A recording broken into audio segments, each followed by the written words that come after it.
And I've marked on here, as I mentioned earlier, all my lines that are telling me that it's going to go under, okay?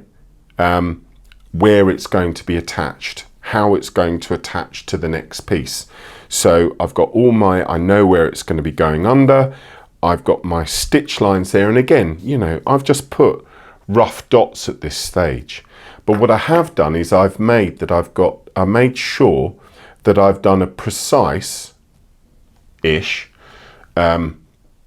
area of addition wherever I know I'm going to have an overlap. Now, you can use all sorts of things. Now, for the purposes of this, I just got a cheapy little compass set and measured out my overlay distance, which is always 16 millimeters as a general rule, because it should be 8 millimeters from the center hole of the rivet, and added on that 16 millimeters by literally drawing around the edge, following the profile of the edge of the duct tape, you know, and again, precise to a certain degree.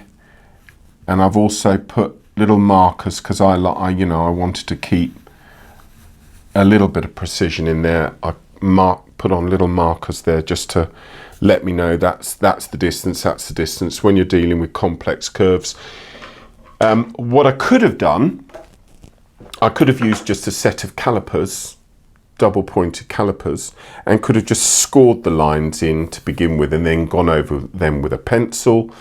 But what I have also done in this, as you can see, I've made sure that where I know that piece is going to be mirrored, I've made sure that I've put a marker line to tell me that is the line, that's its edge line.